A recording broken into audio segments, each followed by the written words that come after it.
저와 여러분 지난 주일부터 회복의 은혜라는 말씀 시리즈를 진행하면서 계시록에 나오는 7교회 그들에게 주셨던 주님의 음성을 오늘 저와 여러분 그리고 우리 교회에게 주시는 현재형의 음성으로 듣고 있습니다.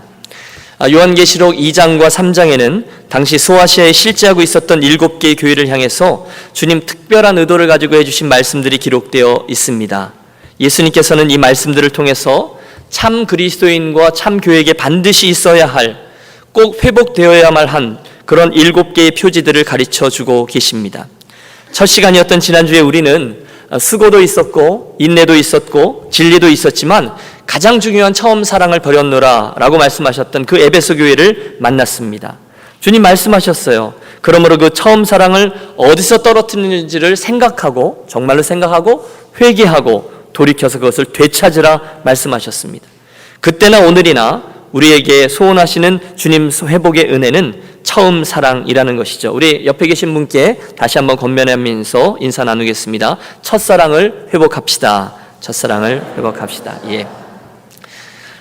오늘은 두 번째 시간으로 서머나교회에 주셨던 그분의 말씀에게로 우리들의 시선을 돌리려고 합니다. 먼저 지도와 사진들을 좀 봐주십시오. 여러분, 서머나는 지난주에 우리가 살폈던 저 그리스의 에베소에서 북쪽으로 약 40마일 정도쯤 해안선을 따라 올라갈 때 만나는 도시입니다. 오늘날은 이즈미르라고 불리우는데요. 이것 또한 항구 도시였고 자연히 무역이 번창했고 다른 도시들의 뒤질세라 황제의 숭배 사상이 투철했던 곳이었습니다. 사진들도 보겠습니다. 지난주 에베소 교회는 사도 바울에 의해서 세워졌죠. 하지만 이 서머나 교회의 출발에 대해서는 거의 알려진 바가 없습니다. 아마 추측컨대 디아스포라, 즉 복음과 함께 흩어졌던 사람들이 이곳에 와서 복음을 증거했고 그래서 자연히 교회가 세워지지 않았을까 우리 그렇게 생각합니다. 감사합니다. 흥미로운 것은 이 교회가 빌라델비아 교회와 함께 예수님의 칭찬과 권고만 들었지 전혀 꾸중과 경고를 받지 않았다는 점입니다. 그러므로 우리는 좋은 교회라고 이야기할 수 있어요. 실제로 여러분 이 미국 땅에도 빌라델비아 교회 또는 이 서머나 교회 이런 교회들이 여럿 있습니다. 거기에 라오디게아 교회, 사대 교회 이런 교회는 들어보지 못하셨을 거예요. 그만큼 아주 칭찬받는 교회였다는 거예요. 우리가 본받아야죠. 슬슬 궁금함이 생겨납니다. 왜 그랬을까요? 왜 서머나 교회는 여타한 책망을 받지 않고 이렇게 좋은 칭찬만을 들었을까요? 그런데 그 이유를 여러분과 함께 좀 나누려고 하다 보니까 좀 난감해집니다. 왜냐하면 이 본문의 말씀 속에는 왜 그들이 꾸중을 듣지 않았는지에 대한 언급이 전혀 없기 때문입니다. 아니, 좀 더 솔직히 말씀드리면 사실은 좀 당황스럽기까지 합니다. 예수님의 칭찬을 받은 이 서머나 교회는 사실 외견상으로는 별로 매력이 있는 교회가 아니었습니다. 흔히들 우리가 좀 이렇게 동경하는 잘 나가는 교회의 모습들과는 거리가 멀어요. 보세요. 우선 서머나 교회는 초라했습니다. 궁핍했습니다. 게다가 환난 가운데 있었습니다. 여러분, 우리 가운데 이런 컨디션을 누가 좋아하겠습니까? 초라하대요. 궁핍하대요. 게다가 환난 가운데 있대요. 그러니 아무도 안 좋아하죠. 아니, 저도 여러분도 솔직히 그런 것은 겪고 싶지 않습니다. 문제는 예수님이 지금 그 교회를 칭찬하고 계시다는 것입니다. 그렇다면 우리 물어야 합니다. 그 안에 무슨 비밀이 숨겨 있는 것일까요? 오늘 우리가 주님 서머나 교회를 향해서 주시는 말씀을 통해서 꼭 들어야 하고 취해야 되는 것은 무엇입니까?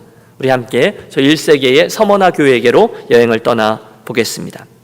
제일 먼저 본문 8절과 9절에 나오는 주님의 음성부터 다시 만나보겠습니다. 8절과 9절을 함께 읽겠습니다. 서머나 교회의 사자에게 편지하라. 처음이요 마지막이요 죽었다가 살아나신 이가 이르시되 내가 내 환난과 궁핍을 알거니와 실상은 내가 부요한 자니라. 자칭 유대인이라 하는 자들의 비방도 알거니와 실상은 유대인이 아니요 사탄의 회당이라. 여러분 잘 주목해 보십시오. 주님은 말씀을 시작하시면서 서머나 교회를 아예 이렇게 인정하고 시작하십니다. 서머나 교회야, 내가 내 환난과 궁핍을 안다. 무슨 이야기입니까? 서머나 교회는 전에 또는 지금 환난을 당하고 또 당하고 있다는 거예요. 그걸 주님이 아신다는 것입니다. 지난 시간에 여러분 우리가 요한계시록 첫 시간에 배경을 살필 때에 그 당시 큰 박해가 있었고 또 앞으로도 있을 것이다 라는 것을 언급했습니다. 이곳 서머나도 예외가 아니었습니다. 로마의 황제 숭배 사상이 가득한 도시에서 그리스도인으로 살아간다는 것은 정말 목숨을 내건 행위였습니다. 언제 어떻게 될지 아무도 몰라요. 늘 박해와 고난이 그들 삶의 한가운데 자리하고 있습니다.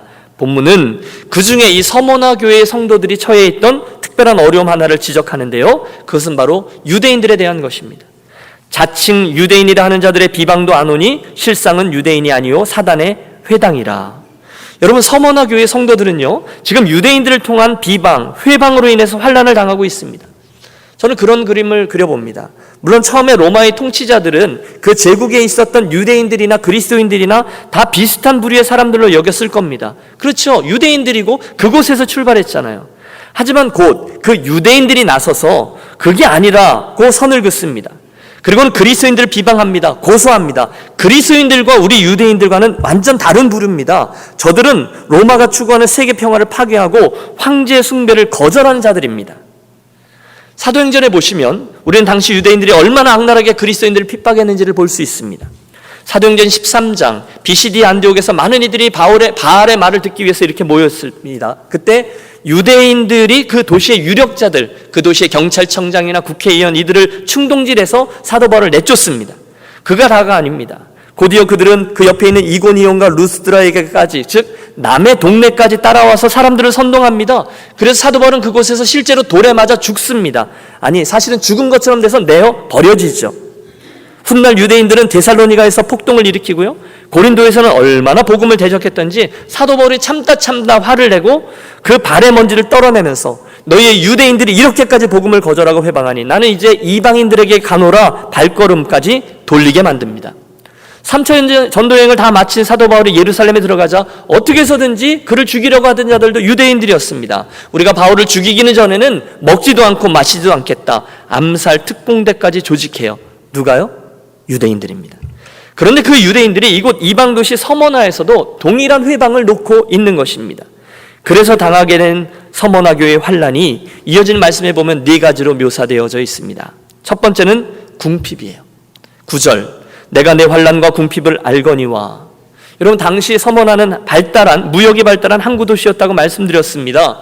도시가 가난하지를 않았어요. 그런데도 서머나 교회 성도들은 궁핍하게 살 수밖에 없었다는 것입니다. 어째서 그랬을까요? 이유는 한 가지입니다. 바로 믿음 때문이었습니다. 예수님을 주로 고백하게 되면서 그들은 박해 앞에 서게 되어서 집도 빼앗기고 사업체도 몰수당했습니다. 어떻게 겨우겨우 숨어 들어가서 생명을 건졌지만 막상 살아가려고 하다 보니까 상황이 너무 힘듭니다. 신앙 양심을 지키려고 살아가다 보니 아무 일이나 할 수 없어요. 취직 자체가 어려워요. 일을 해도 불이한 이득을 취하지 않아요. 사업 파트너가 나를 불편해합니다. 그 와중에도 어려운 이들을 위한 구제하고 나누는 일은 계속했습니다. 그러니 궁핍해질 수밖에 없었습니다. 당시 터툴리안이라는 유명한 교부에게로부터 전해지는 이야기가 있습니다. 그 당시 존경받던 직업 중에 하나는 석공이었다는 거예요. 석공 아시죠? 여러분, 그레코 로만 월드에 있는 건축물들을 아시리라 믿습니다. 얼마나 멋있습니까? 돌들을 깎습니다. 모양들을 내고요, 각종 건물들마다 신상들을 조각하여 세워놓습니다. 그리고 대부분은 종교 행위들과 연관되어 있습니다. 정말 좋은 기술이에요. 그런데 그 석공들이 예수를 믿고 나서 보니까 문제가 생긴 거죠. 일을 해야 하는데 당시에 건축 프로젝트가 거의 대부분 여러분 보시다시피 신전이나 종교의식과 관련된 것들인데 그런 걸 안 하려고 하다 보니까 문자 그대로 먹고 살기가 어려워진 거죠. 뭡니까 이게? 아니, 예수 믿으면 더 잘 먹고 잘 살게 되어야 되는데 믿음을 지키려고 하다 보니까 더 어려워지게 되었다. 이게 궁핍입니다. 서머나 교회는 믿음을 지키기 위해서 궁핍함을 선택합니다. 두 번째로 그들이 당하게 된 환난도 있죠. 그것은 비방, 즉 회방이었습니다. 9절, 자칭 유대인이라 하는 자들의 비방도 안 오니. 말씀드린 그 유대인들이 일부러 그리스도인들에 대해서 악한 소문, 거짓 소문들을 퍼뜨렸다는 거예요. 그 결과 로마의 권력자들로 하여금 그들을 압제케 만들었습니다. 여러분, 혹시 비방받아 보셨습니까? 악한 말로, 거짓말로 모함을 받아 보셨습니까? 내가 그런 일 한 적 없는데, 내가 그런 말 한 적도 없고 그런 생각도 한 번도 가져보지 않았는데 누군가가 정말로 진짜 악하게 나를 모함해서 악한 말을 퍼뜨리고 실제로 내게 피해를 입도록 만들었어요. 여러분, 그런 일을 겪으면 정말 곤란합니다. 죽고 싶습니다. 이 억울한 일 건질 수가 없어서 정말 상이고 뭐고 다 뒤집어 버리고 싶고요, 그 일을 참는 게 쉽지 않아요. 당장 일어나서 결백을 주장하고 내 모든 것을 까발려서 진실을 드러내 보이고 싶어요. 그게 비방의 악함입니다. 그런데 그날 유대인들이 서머나 교회에 있는 그리스도인들을 위해서 그런 거짓 비방을 한 거예요. 속이 터지죠.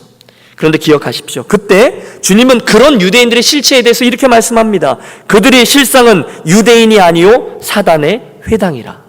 여러분, 이해가 되십니까? 실은 유대인이 아니라 사단의 회당이라는 거예요. 맞습니다, 여러분. 마귀는 거짓의 아비죠. 그래서 지금 마귀가 유대인들 뒤에서 교회를 중상모략한 겁니다. 그들의 실체는 사단의 회였어요. 여러분, 사실 남에 대해서 험담하고 비방하는 것은요, 몇 번 말씀드렸지만 이상하게도 이게 재미가 있어요. 저만 그런가요? 네. 공감하시는 분은 마음속으로 한번 손을 들어보십시오. 남을 비방하고 은근히 깔아내리는 것은 매력이 있습니다. 나중은 어찌 되어도 그걸 하면 기분이 좋아져요. 왜냐하면 남을 깎아내리면 내가 그만큼 높아지는 것 같은 생각이 들거든요. 착한 사람, 가만히 있는 사람을 깎아내리니까 마치 내가 올라가는 것 같아요. 그런데 여러분, 정말로 그런가요? 그렇지 않죠. 굉장히 악한 일일 뿐입니다. 실상은 사단의 회에 참가하는 거예요. 여러분, 잠언 26장 22절을 보면 재미있는 말씀이 나옵니다. 남의 말 하기를 좋아하는 자의 말은 별식과 같아서 뱃속 깊은 데로 내려가느니라. 진짜 맞아요. 남의 이야기하는 거 있잖아요. 남의 말하는 게 별식과 같다는 거예요. 맨날 밥하고 김치만 퍼먹다가 어느 날 탕수육과 짜장면, 광장시장에 갔더니 떡볶이, 튀김, 찹쌀순대, 땅콩호떡, 찐빵 얼마나 맛있는지 모릅니다. 그게 뭐냐? 별식입니다. 그런데 성경은 남의 말을 하고 비방하고 그러는 게 별식과도 같다는 거예요. 너무너무 맛있어요. 뱃속 깊은 데로 내려가요. 혹시 여러분, 그게 맛있어서 혹시 모이시면 남의 말하는 것을 즐기시는 분이 있으십니까? 남을 험담하고 놀리고 악하게 말하고 하는 일을 좋아하는 분 있으세요? 여러분, 그때 내가 그들에 대해서 회방하고 비방하는 말을 할 때 그 내 모습을 보면서 좋아하고 있는 마귀를 기억하시기 바랍니다. 또 그 모습을 보고 계시는 주님의 시선도 기억하셔야 합니다. 재미있죠. 놀리고 흉보고 욕하고, 강단 용어는 아니지만 막 까고 이런 거예요. 하지만 기억하십시오. 그것은 사단의 회, 마귀가 앞장서서 하는 일을 따라가는 일입니다. 입장을 바꿔놓고 생각해 보세요. 남들에게 그런 비방을 당할 때 말입니다. 악하게 비방받을 때 얼마나 괴로운지 모릅니다. 살 소망이 끊깁니다. 힘이 빠지고 상처가 되고 관계 때려치고 싶습니다. 지금 서머나교회 성도들이 그 비방을 당한 거예요. 힘들었어요. 놀랍게도 그때 그 괴로움을 서머나교회 성도들이 어떻게 했습니까? 그때 저들이 주님처럼 인내했고 주님처럼 묵묵히 그 뒤를 따라갔다는 거예요. 그게 그리스도인이죠. 바보들의 행진입니다. 기억하십니까? 예수께서 십자가에 돌아가실 때 그렇게 모함을 당하고 비방을 당하셨는데 주님이 어떻게 하셨습니까? 베드로 사도가 증언해요. 욕을 당하시되 맞대어 욕하지 아니하시고 고난을 당하시되 위협하지 아니하시고 대신에 오직 공의로 심판하는 이에게 부탁하시며. 할렐루야. 내가 하나님의 아들이라면 내려와봐, 내가 믿을게. 여러분, 다른 건 참아도 그건 못 참을 것 같아요. 그때 그들에게 똑같이 맞대어 욕하지 않으시고 그들을 내가 하나님의 아들인데 위협하지 않으시고 오직 공의로 심판하신 이에게 그 일을 부탁하셨다는 것입니다. 바보 행진이죠. 사랑하는 여러분, 억울하다고 말하고 다니지 마십시오. 욕먹었다고 떠버리면서 내 말 좀 들어보라고, 나는 억울하다고 다른 사람을 내 편으로 만들려고 하지 마십시오. 대신에 예는 예라 하시고 아니면 아니라 하십시오. 너무너무 억울해서 못 참겠거든 주님처럼 하세요. 오직 공의로 심판하시는 이에게 그 일을 부탁하시며. 그게 예수께서 행하신 일이고요. 그게 스데반이 한 일입니다. 회방, 비방, 모함 쉽지 않아요. 그런데 서머나교회 성도들이 믿음 때문에 그 일을 참아낸 것입니다. 또 있습니다. 서머나교회 성도들이 당한 세 번째 환난은 궁핍과 회방에 이어서 감옥에 갇히는 일도 포함하고 있습니다. 10절, 내가 장차 받을 고난을 두려워 말라. 볼지어다 마귀가 장차 너희 가운데 몇 사람을 옥에 던져 시험을 받게 하리니 저희가 10일 동안의 환난을 받으리라. 무슨 말씀이죠? 예수 믿는 것 때문에 저희가 감옥에 갇히게 된다는 거예요. 실제로 사도들이 그랬죠. 베드로도, 바울도, 바나바도, 심지어는 지금 이 계시록을 쓰고 있는 사도 요한도 옥에 던져져 봤습니다. 그 힘듦을 압니다. 지금처럼 가면 형광등이 켜져 있고 변기가 준비되어져 있고 변호사를 선임할 수 있는 감옥이 아닙니다.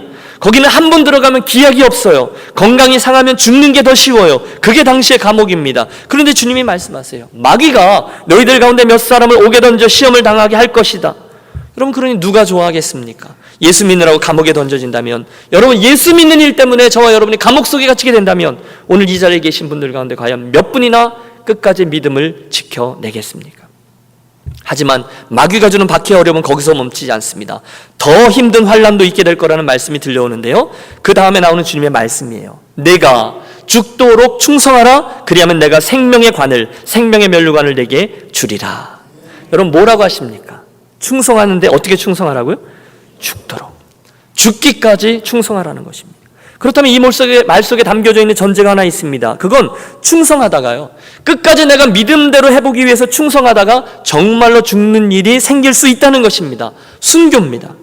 예수를 믿기 때문에 정말로 죽을 수 있는 일이 생긴다는 거예요. 실제로 지금 이 말씀을 받았던 서머나 교회에 그런 일이 닥쳤어요. 여러분, 교회사에 전해져 내려오는 수많은 순교자들의 이야기들 가운데 가장 감동적인 것 하나는 뭐니 해도 지금 이 서머나 교회 출신인 폴리갑 주교의 순교입니다. 주후 156년 2월 2일 교회 성도들의 간청으로 시외에 피신해 있던 덕망 높은 주교 폴리갑은 결국 병사들의 손에 붙들리게 됩니다. 그는 도망치려 하기는커녕 자기를 잡으러 온 그 로마 병사들에게 음식을 대접한 후에 잠깐 기도할 시간을 청하여 2시간 정도 기도하는 시간을 갖습니다. 함께 시내로 내려오는데 장교가 폴리갑에게 말합니다. 황제에게 제사를 지낸다고 해서 나쁠 것도 없지 않습니까? 하지만 폴리갑은 듣지 않습니다. 도착하자마자 사람들은 그를 거칠게 밀쳐 원형극장에 있던 총독 앞으로 끌고 갑니다. 서머나의 총독이었던 스타티우스는 폴리갑을 존경하고 있었던 사람이기에 그를 살려주고 싶었습니다. 당신은 죽이고 싶지 않소. 가이사가 주님이고 나사렛 예수가 주가 아니라고 한마디만 하시오. 그러면 당신을 풀어주겠어. 그러나 폴리갑은 그날 이후에 지금까지 널리 회자되고 있는 이런 유명한 대답을 남기고 화형대에 오릅니다. 내가 지난 86년간 그분을 섬겼을 때 그분은 단 한 번도 나를 모른다고 하지 않았소. 그런데 내가 어찌 나를 구원하신 그분을 이 어려움 때문에 모독할 수 있단 말이에요. 그게 마지막 기도였어요. 오 전능하신 주 하나님, 사랑하는 아들 예수 그리스도의 아버지요, 저희는 예수님을 통해 아버지를 알게 되었습니다. 오늘 이 시간에 저를 그리스도의 잔에 동참하기 합당한 자로 여기셔서 순교자들의 대열에 세워주시니 감사합니다. 이윽고 장작더미에 불이 붙고 결국 폴리갑은 그날 순교자의 길을 가게 되었습니다. 4가지를 말씀드렸는데 이쯤 되면 여러분, 이 4가지 서머나 교회가 당하게 된 어려움을 들으면서 우리들 마음속에 이상한, 아무에게도 말하지 않지만 약간 이상한 억한 감정, 그런 것들이 생겨날 수도 있어요. 전 그걸 알아요. 이게 뭐지? 이런 생각 말입니다. 예수 믿으면 축복받는다고 했는데 그 말이 다 맞지는 않는가 보네? 내가 속았네? 그런 생각 맞습니다. 맞습니다. 여러분, 예수 믿는 일은요, 여러분 쉽지 않아요. 힘이 듭니다. 저 같은 경우에도 오늘의 이 본문 말씀은 특별히 설교하기가 어렵습니다. 솔직히 신나지 않습니다. 여러분, 제 얼굴이 별로 신나지 않잖아요. 이 설교를 지금 진행하는데 여러분 생각해 보세요. 가뜩이나 쉽지 않습니다. 그런데 제가 지금 여러분들에게 성경에 나오는 온갖 좋은 이야기들, 축복 이야기들, 성공 이야기들을 가지고 설교하고 설득하고 격려하고 해도 우리가 예수님을 잘 믿고 따르겠다라고 할까 말까 하는데 주님이 거기에다 확 찬물을 끼얹으시는 거예요. 나를 믿고 따르다 보면 이 서머나 교회처럼 환난도 당하고 궁핍해지고 비방도 당하고 감옥에 갈 수도 있고 죽을 수도 있어라고 말씀하는 겁니다. 그리고는 저에게 2015년 10월 11일 그 이야기로 설교를 하라는 겁니다. 참, 설교자인 제가 죽는 소리를 해봅니다. 주님, 좀 사정을 봐주면서 해가십시오. 눈치 없이 왜 이러십니까? 제 사정도 봐주셔야지. 아니, 주님도 유니온교회에서 이분들을 위해서 목회 좀 해보세요. 지금 예수를 잘 믿으면 성공하고 출세하고 건강해지고 자녀들도 좋은 대학 가고 좋은 직장 잡고 하늘의 신령한 축복, 이 땅의 기름진 소산을 쌓을 곳이 없도록 누르고 흔들어 넘치도록 내려올 것입니다. 이렇게 이야기를 해도 성도들이 따를까 말까 한데, 예수 믿으면 핍박도 받고 고난도 당할 수 있고 사고도 만날 수 있고 병도 걸릴 수 있습니다 하면 주님, 이거 목회가 되겠습니까? 주님 정말 그런 식으로 하셔도 되겠습니까? 그런데 여러분, 예수님은 저의 이야기를 듣고도 아무 말씀하지 않으십니다. 대신 이렇게 말씀하세요. 좁은 문으로 들어가라. 영생에 이르는 문은 좁고 그 길도 협착하니 찾는 이가 적음이라. 사랑하는 여러분, 진리는 변치 않음을 믿으시기를 바랍니다. 하나님이 정해놓으신 진리, 하나님이 정해놓으신 원리는 처음부터 그랬습니다. 여러분, 창세기 아벨을 보십시오. 그는 하나님께서 정하신 방법대로 제사를 드리고 그분을 섬기다가 형의 손에 들린 돌에 의해서 피를 흘려 죽습니다. 요셉도 그랬죠. 하나님 주신 꿈을 따라 살다가 구덩이에 던져지고 애굽에서는 감옥에 던져집니다. 선지자들도 하나님의 말씀을 전하고 말씀대로 실천하다가 옥에 갇히기도 하고 사자굴에 던져졌습니다. 야고보 사도는 칼로 순교당합니다. 베드로는 십자가에 거꾸로 달려 죽습니다. 사도 바울도 제일 마지막에는 결국 참수당합니다. 아니, 예수님은 천국 시민의 헌장인 산상수훈의 제일 마지막에 이런 말씀을 하셨어요. 팔복 중에 하나죠. 의를 위하여 핍박을 받는 자는 복이 있나니 천국이 저희 것임이라. 나를 인하여 너희를 욕하고 핍박하고 거짓으로 너희를 거스려 모든 악한 말을 할 때에는 너희에게 복이 있나니 기뻐하고 즐거워하라. 하늘에서 너희의 상이 큼이라. 참 부담되죠. 그런데 그게 모자란지 오늘은 성경의 제일 마지막 책 요한계시록에서도 똑같은 말씀을 하는 거예요. 내 형제들아, 환난과 궁핍과 비방과 감옥과 심지어 순교도 있지만 내가 그 과정을 잘 견디다니 너야말로 참으로 부요한 자, 너야말로 참으로 부요한 서머나 교회이구나. 잘했다. 그러니 끝까지 충성하라. 내가 생명의 관, 생명의 멸관을 내게 주리라.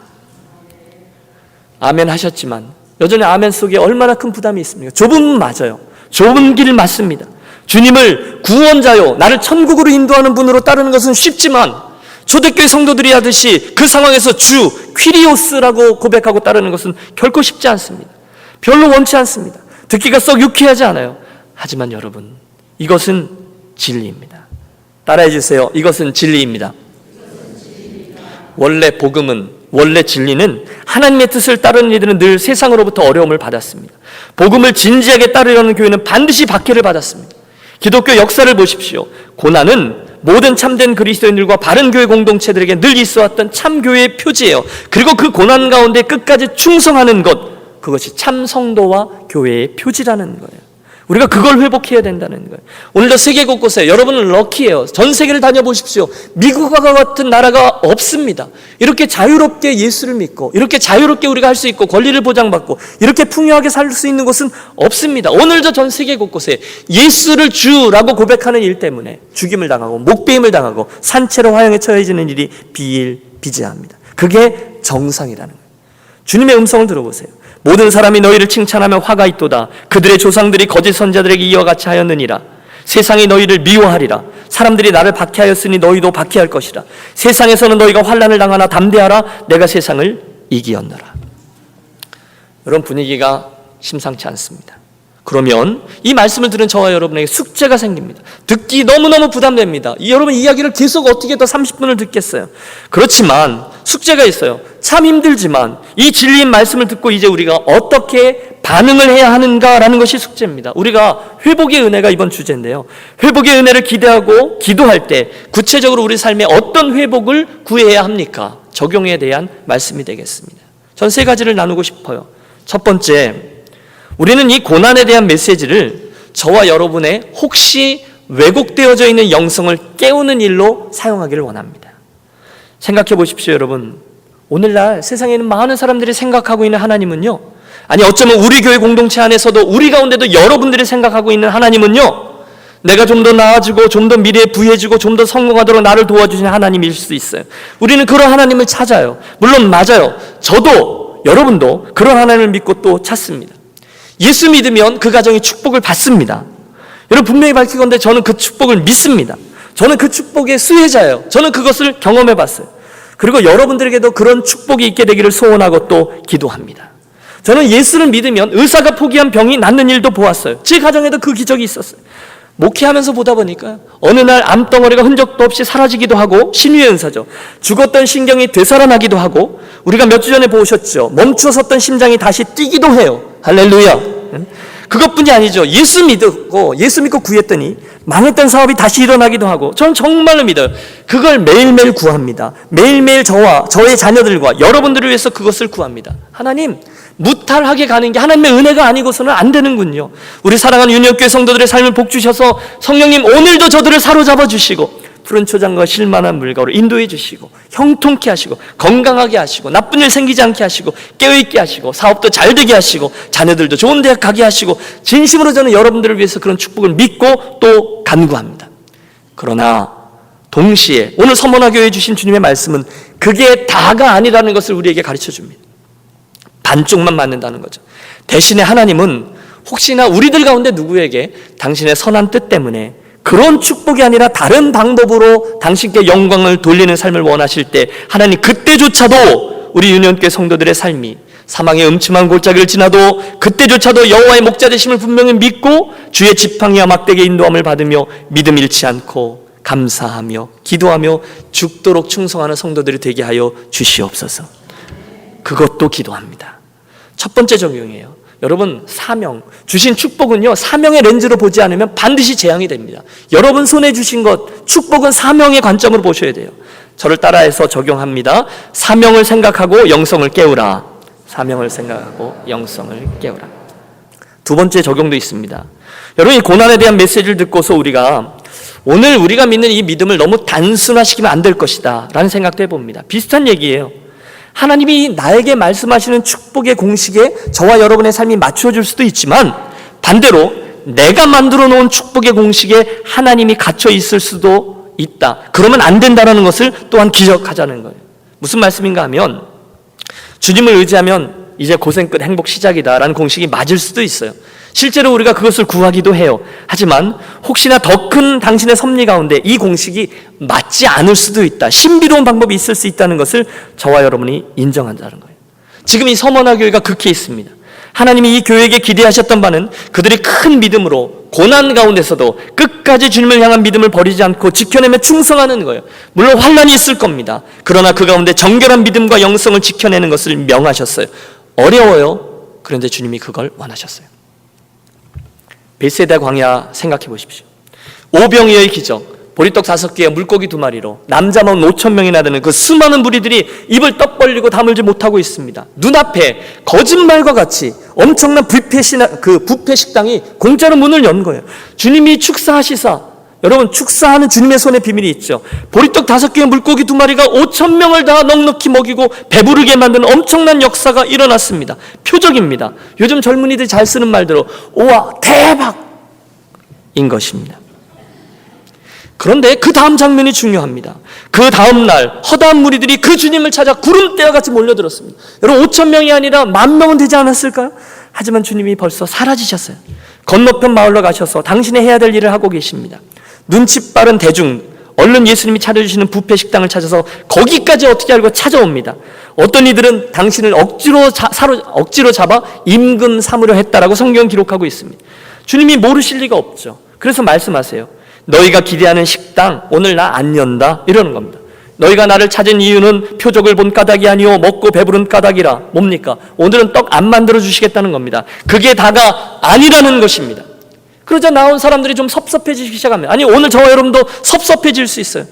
아니, 예수님, 우리가 좀 우매한 백성들 아닙니까? 그럼 주님, 이왕이면 진리도 좋지만 먹여도 주시고 배도 부르게 하시면서 하나님 나라의 진리를 가르쳐 주시면 되지 뭘 째째하게 그러십니까? 눈높이 교육도 모르세요. 우리에게 좀 맞춰주세요. 그러나 주님은 그들보다도 그들을 더 잘 아셨습니다. 나는 그럴 의도가 없다. 대신에 이 떡을 먹으라. 그래서 나오는 이야기가 바로 뒤에 이어 나오는 요한복음 6장의 생명의 떡에 대한 말씀이에요. 나는 생명의 떡이니 내게 오는 자는 결코 줄이지 아니할 터이요 나를 믿는 자는 영원히 목마르지 아니하리라.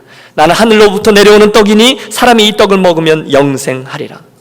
아니, 예수님 저 배고파 죽겠다는데 도통 알 수 없는 말씀만 하시네요. 그러니까 떡을 주신다는 말씀이세요? 안 주신다는 말씀이세요? 제자들 여럿이 말합니다. 이 말씀은 어렵도다. 여러분, 다분히 예수님의 의도가 있습니다. 예수님의 인기를 쫓아다니는 군중들이 아니라 생명을 걸고 당신을 쫓아오려는 제자들을 찾는 것이거든요. 예수님은 좁은 문이고 좁은 길이라는 것 알면서도 기꺼이 들어서려고 하는 제자들을 찾아요. 오늘도 찾고 계십니다. 나를 믿으며 환난도 받고 궁핍도 처하고 감옥에도 갈 수 있고 심지어 생명도 내놓아야 하는데, 그런데도 내가 나를 쫓을 것이냐? 이게 복음입니다. 요한복음 6장을 보세요. 그랬더니 어떻게 됩니까? 그 어려운 말씀에 야, 떡 안 준단다. 뷔페 식당 오늘 문 닫았단다. 가자. 그렇게 된 거예요. 이러므로 제자 중에 많이 물러가고 다시 그와 함께 다니지 아니하더라. 사랑하는 여러분, 오늘의 말씀도 똑같은 말씀입니다. 서머나 교회에게 주신 말씀을 통해서 오늘 우리들의 신앙이 그 정도로 얄팍한 것은 아닌지 주님이 묻고 계시는 거예요. 환난이 있을 수 있다. 그런데도 나를 따르겠느냐? 이 얘기죠. 대가를 치러야 한다. 그런데도 나를 따르겠느냐는 것입니다. 많은 이들이 주님에게 등을 돌립니다. 식당 문 닫았대. 가자. 1명 2명 떠난 게 아니었어요. 많은 무리들이 주님을 등지고 떠납니다. 그리고 떠나가는 그 수많은 무리들의 뒷모습을 보고 계시던 주님께서 뒤돌아 서셔서 몇 명 남지 않는 제자들에게 묻습니다. 너희도 가려느냐? 사랑하는 여러분, 그때 저와 여러분의 대답은 무엇입니까? 제 역할은 아마 여기까지일 겁니다. 이제 여러분께서 직접 주님께 대답하세요. 그 순간 몇 명 남아있지 아니하는 사람들 가운데 우리의 베드로 형님이 또 한 건 하시죠. 주여, 영생의 말씀이 주께 있사오니 우리가 늦게로 가오리이까. 할렐루야. 그때 남은 이들이 12제자입니다. 그리고 서머나 교회 성도들입니다. 그리고 충성합니다. 그리고 그들은 결국 생명의 면류관들을 받아내었습니다. 사랑하는 여러분, 제 두 번째 제안, 믿음을 단순화시키지 말고 온전화시키자. 이 말은 우리가 예수 믿는 것을 천박한 수준으로 끌어내리지 말자는 거예요. 주님의 말씀에는요, 여러분 죄송합니다, 한치의 양보도 없어요. 의를 위하여 핍박을 받는 자는 복이 있나니 죽도록 충성하라. 그리하면 내가 생명의 면류관을 내게 주리라. 참 어렵습니다. 그러니 누가 자신할 수 있겠습니까? 야, 교회 잘못 골랐다. 일주일 동안 힘들었는데 뭐 이런 말씀을 전하냐. 이왕이면 쌩쌩하게 믿으면 해결된다. 쌩쌩하게 믿으면 해결된다. 뭐 그런 거죠. 믿으면 다 잘 된다. 믿으면 병 낫고, 믿으면 장사 잘 되고, 믿으면 자녀들 아이비 대학 턱턱 붙고, 그렇게 말해주는 교회 없냐? 그런 설교자 없냐? 여러분, 실제로 제게 와서 목사님 이왕이면 설교를 그렇게 해주세요라고 부탁하는 집사님도 계셨어요. 그러나 죄송합니다, 여러분. 저는 그럴 의도가 없습니다. 그래서는 안 된다고 믿습니다. 저도 그렇게 말하는 게 훨씬 더 쉬워요. 그러나 그것이 아니라는 거예요. 여러분, 제가 교만함 때문에 폼재려고 이 말씀 드리는 건 아니에요. 그건 직무유기입니다. 대신에 사랑하는 여러분, 저자직강 예수님의 이 말씀을 들으세요. 환난이 있을 수도 있다는 거예요. 고난을 받을 수도 있다는 거예요. 그런데도 그때 끝까지 믿음을 지키라는 거예요. 뷔페 식당, 공짜 식당만 쫓아가는 것은 예수님의 제자의 부르심에 맞지 않아요. 딱딱한 음식도 내 손으로 찾아 먹으라는 겁니다. 믿음을 단순화시키지 말고 온전화시키라는 것입니다. 마지막 적용입니다. 그런데 여러분, 기뻐하십시오. 왜냐하면 그런 어려운 부르심의 자리에 예수님께서 우리들에게 툭 그 어려운 말씀을 던져놓고서 열심히 해봐 라고 이야기하지 않으셨다는 것이 복음이에요. 여러분, 너무너무 부담스럽지만 지금 예수님의 이 말씀을 곰곰이 잘 묵상해 보세요. 죽도록 충성하라. 한번 따라해 주십시오. 죽도록 충성하라. 그리하면 내가 생명의 관을 내게 주리라. 잘 생각해 보십시오. 죽도록 충성하라. 이 말씀은 저와 여러분이 그렇게 충성할 수 있다는 말씀인가요? 충성할 수 없다는 말씀인가요? 예, 할 수 있는 거죠. 여러분, 웅얼웅얼대고 대답을 회피할 생각하지 마세요. 죽도록 충성하라. 주님이 요구하실 때는 우리가 죽을 각오로 충성할 수 있다는 뜻입니다. 왜요? 성령께서 도와주시기 때문인 줄로 믿습니다. 그게 전제되어 있는 거예요. 성령님께서. 그래서 본문은 충성하라라는 말씀을 두려워 말라라는 말씀과 함께 전달하고 있습니다. 따라서 오늘 상황이나 환경이 어려워지셨습니까? 그때 우리가 끝까지 내가 충성하리라 결심하고 기도하고 발걸음을 떼면 주님께서 늘 하셨듯이 우리들의 그 상황과 환경을 능히 이길 수 있는 하늘의 능력을 공급해 주실 것을 믿습니다. 바로 그게 성령께서 하시는 일이죠. 보혜사, 우리를 도우시는 분, 우리가 그리로 움직일 때 우리를 도우시는 분입니다. 제가 마음 깊이 존경하는 순회 선교단의 김용의 선교사님은 주님을 너무너무 사랑하셔서 5명의 자녀들 모두를 어릴 적에 다 선교지로 보내셨어요. 여러분, 첫째 아들, 둘째, 셋째, 한 명 한 명 다 눈물 없이 듣지 못하는 스토리와 함께 그 자녀들을 다 오지로 보냈는데, 아직 어렸었던 그 첫 번째 아들을 아프리카에 오지에 남겨두고 떠나올 때 정말 눈물 없이 듣지 못할 그럴 이야기 하나를 듣습니다. 그 찢어지는 가슴을 부여잡고, 하나님, 제가 오히려 여기 어울립니다. 제 아들은 아직 어리고 제 아들은 더 교육도 받아야 되고, 그러나 제가 이 아들을 놓고 가는데, 그때 찢어지는 가슴을 부여잡고 합판지 위에 편지를 써놓고 왔는데 그 아들이 그 편지를 보고 끝까지 그 길을 갈 수 있었다라는 간증이에요. 아버지가 이렇게 썼대요. 사랑하는 아들아, 우리 땅끝에서 헤어져 하늘 복판에서 만나자. 그럼 그게 충성이죠. 그 아프리카 오지에서. 지난 금요일에 우리가 함께 보았던 팔복 영상 기억하십니까? 최춘선 할아버지의 마지막 고백, 충성은 열매 중에 하나요. 계속 제 귓가에 맴돕니다. 그 충성이요, 특별히 서머나교회 주신 말씀, 그 고난 가운데서도 그럼에도 불구하고 그 충성이요, 그것이 성도와 교회의 표지입니다. 오늘 그 충성이 저와 여러분의 회복되는 은혜가 있기를 기도합니다. 사랑하는 여러분, 소아시아 교회 가운데 두 번째로 주님의 말씀을 받았던 서머나 교회, 비록 박해와 고난을 받았지만 주님이 그들의 고난을 알아주셨고 부요하다 인정해 주셨으며 그 고난 가운데 죽도록 충성하라 권면하셨습니다. 오늘 혹시 사랑하는 여러분들 가운데 믿음을 지키는 일 때문에 어려움을 겪으시는 분 있으십니까? 예수를 제대로 믿기 때문에 그 예수를 제대로 믿기 위해서 금전적인 손해를 감수하며 고민하시는 분 있으십니까? 예수를 믿기 때문에 가족들에게 놀림을 당하거나 친구들에게 왕따 되시는 분 있으십니까? 다행히 미국으로 이민은 오셨지만 그때의 그 상처와 수모가 계속해서 나를 찌릅니까? 기억하십시오. 원래 예수 믿는 일은 쉽지 않아요. 고난이 따르게 되어 있는 좁은 문이요 좁은 길입니다. 이게 패키지예요. 사도 바울은요, 예수를 바르게 믿는 이를 위해서 옥에도 갇히고 돌로도 맞고 매로 맞고 굶주리고 춥고 강도 만나고 강에 빠지고 파선하고 고난을 받았습니다. 하지만 이 모든 과정을 다 통과한 후에 결국 고난당하는 것이 내게 유익이라 고백하게 됩니다. 그는 디모데에게 말해요. 무릇 그리스도 예수 안에서 경건하게 살고자 하는 자는 박해를 받으리라. 그는 빌립보 성도들에게도 말해요. 그리스도를 위하여 너에게 은혜를 주신 것은 다만 그를 믿을 뿐 아니라 또한 그를 위하여 고난도 받게 하려 하심이라. 현대의 순교자라고 이야기하는 독일의 디트리히트 보네퍼는 말합니다. 고난은 참된 그리스도인이 달 수 있는 배지다. 제자도란 고난받으시는 그리스도께 충성한다는 뜻이다. 따라서 그리스도인들이 고난으로 부름받는 것은 전혀 놀랄 일이 아니다. 그래서 그가 고민하다가 미국의 편안한 삶 유니언 신학교에서 다시금 배를 타고 전쟁 중에 독일로 가 결국은 순교합니다. 사랑하는 여러분, 우리 이 아침에 조금만 더 솔직해지도록 하겠습니다. 우리 중에 그 누구도 고난이란 단어를 좋아하지 않습니다.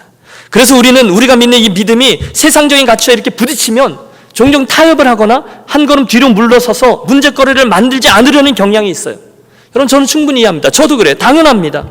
왜요? 우리가 믿는 복음은, 진리는 엄밀히 말하면 오늘날 세상이 말하는 것하고 반드시 거치게끔 되어 있습니다. 오늘 우리가 믿는 중요한 진리들을 생각해 보세요. 말이 안 돼요. 우리는 내가 철저한 죄인이요 완전히 타락한, 그래서 영원한 지옥에 떨어질 거다라는 사실을 믿습니다. 우리는 천국과 지옥을 믿어요. 우리 힘으로는 도저히 해답을 얻을 수 없고 구원도 얻을 수 없다라고 믿어요. 우리는 그래서 시간과 공간을 뚫고 들어오시는 십자가의 절대성을 믿습니다. 믿음으로 말미암아 모든 것이 용서를 받는다는 영생을 믿습니다. 그런데 이 메시지들이 참 무식해요. 타협이 없어요. 여러분, 그 어려운 일, 또 믿는 건 쉬워요. 그런데 지금 그 진리를 당신도 믿어야 구원을 얻습니다라는 이야기를 해야 된다는 거예요. 이게 결코 간단하지 않아요.